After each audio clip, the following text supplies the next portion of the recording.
Hello, and a very warm welcome to a very special edition of the Late Breaking F1 podcast. Just a quick breaking news announcement, as of course it happens on a Thursday. You know it's going to happen on a Thursday. Both Mercedes drivers have been announced as signing multi-year deals until the end of 2025, which of course takes them up to the end of the current regulations, with 2026 set to be the new power unit regulations coming in. It does mean that Lewis Hamilton will be driving with the team until he's 40 years old, at the very least. Interesting development there. We'll get into it. Okay, breaking news. Finally. This was supposed to happen months ago, but finally, Lewis Hamilton has been announced as staying with Mercedes. Can you believe it? I mean, he's been a very naughty boy because he's classically him and Mercedes have announced not on the day that we record our podcast. So you're guessing this short form emergency late breaking podcast from Ben and I. If you're listening, you're on the podcast format, but it's also on YouTube, so you can go and see us visually do it there. But I mean, he didn't wait as long as he did last time, right? He hasn't left it till the first race of the season. He's actually in the current season at least. So well done him. But Ben, what do you think it all means for Lewis, for Mercedes, for the team? Yeah, firstly, just to mention, of course, pretty fresh news. So we will be getting into more of the details on the full podcast. So don't you worry about that. What does it mean for Hamilton? What does it mean for Mercedes? Certainly from a Hamilton's perspective, I think this is just a realization that at this point in his career, and I don't just mean a racing career, I mean it more of him as a brand, as a personality, because we know he's much more than just a Formula One driver at this point. I think this is just a realization that Formula One acts as the best vehicle for him to achieve within the sport, but also without the sport at this moment in time. I never bought into the rumors that Ferrari might happen or another team might be a possibility, because he's been wed to Mercedes since pretty much we were born. Going back to the late 90s, we're a couple years old. He has had some association with this team. A couple of down years was never realistically going to be enough to see him go to another team. Now, it was a genuine question about whether he would leave the sport entirely, which I always thought was a more realistic option than him going to another team. But I think this just proves that actually there's still plenty left in the tank. And I think he's had a very good season to this point. I mentioned this in a recent episode. I think he has been underratedly good this year. I don't think there have been many drivers out there that have been better than him. In fact, maybe just one in Max Verstappen. Alonso is probably a debate as well, but yeah, he has been great all season long, and I think this just shows that if Mercedes can deliver the car, I think Hamilton still backs himself to deliver a championship. What do you think? Yeah. Yeah, there is life in the old dog yet. And I think a lot of people forget, maybe you're newer to the sport, people forget that Lewis Hamilton hasn't always been in a steady race-winning, race-leading car. Of course, the 10s to 13s in terms of years, he was, of course, in McLaren, where it wasn't a front-running car. He had to pick up the odd wing here and there. He had to fight from a car that was maybe regularly qualifying in 5th, 6th, 7th, very much like the Mercedes of today and last year. So he has been in this position before, and of course, he's seen his fortunes turn around. He then went on to win 6 world titles after that move, of course, to the Mercedes factory team. Now, what is very interesting about this decision here is I think Mercedes themselves have had to do the selling. They've had to sell him a bit of a dream. They've had to tell him that coming in the near future is success once again, because as much as I think it is always Mercedes, I agree with Ben very much that there isn't, he's not going to a Ferrari, he's not going to end up at an Aston Martin or a new team that's going to come in. I don't think that's who Lewis Hamilton is. I don't think he just sits around and rakes in a paycheck for the sake of sitting around and raking a paycheck. That man's got enough cash, he's got enough ventures. It's not like money's a problem.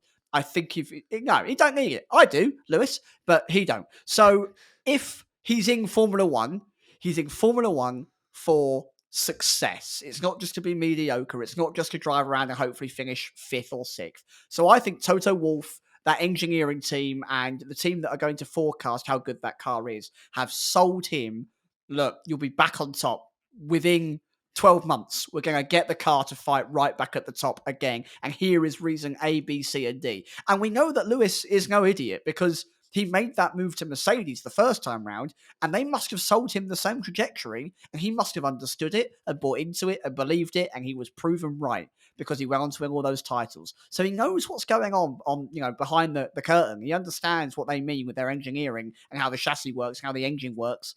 He believes something's there, or he would not have signed, I don't think. I think much like Ben, retirement definitely seemed like the more realistic option.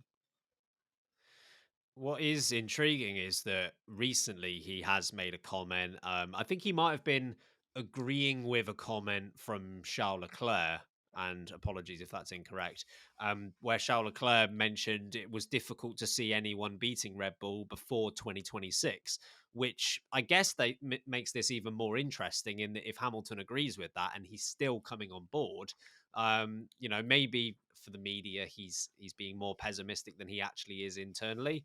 Maybe Mercedes have been able to sell him this dream of what it could be. But I think Hamilton's in a position where he doesn't need a dominant car in the way that Verstappen has had this year, and indeed Hamilton has had dominant cars in the past. I think he's just hoping for a sniff of a chance. Like he just wants something to get his teeth sunk into where he knows that he might have to perform a 10 out of 10 every week and still end up just short of the championship, but he just wants something that can give him the tools to fight on a regular basis, which who knows, maybe Mercedes think they can deliver that next year. It's been tough the last 2 years, but maybe next year is the year. Before we go, just a quick mention on George Russell. I guess he had this idea that he would be, and it might still be the case, that he would take on the reins as the number one driver at Mercedes at some point, as soon as Lewis steps to one side. We know that that isn't happening yet. What do you think that does for Russell and his mentality?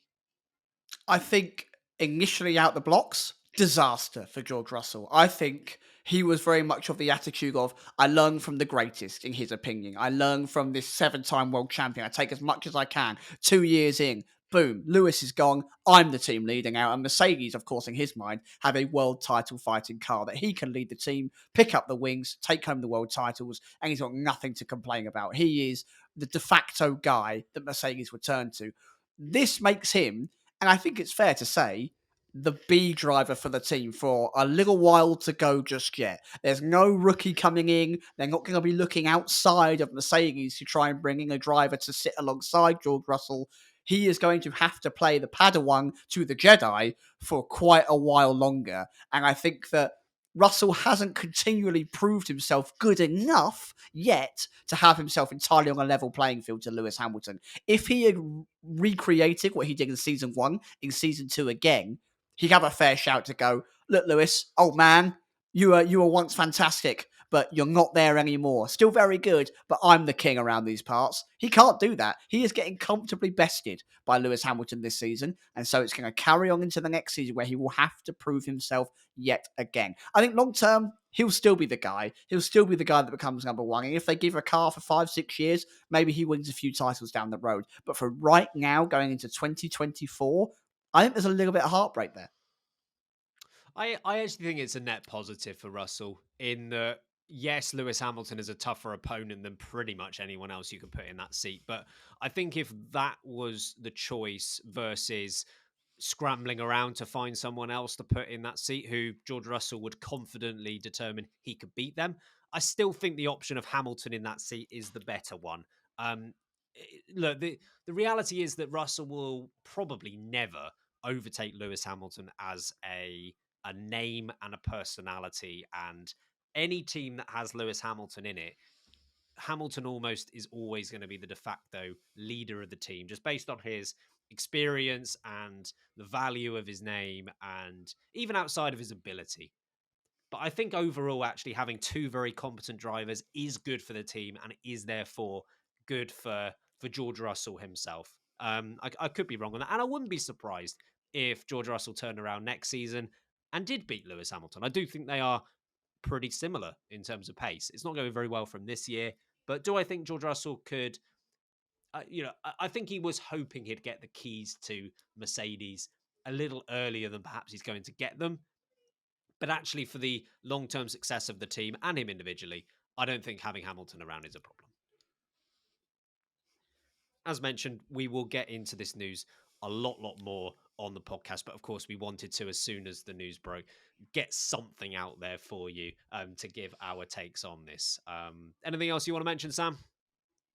No, as you said, we'll jump into it. Make sure you stick around for our race reviews and midweek reviews if you're new, and subscribe wherever you are, wherever you get your podcast. We appreciate the support. Thank you very much.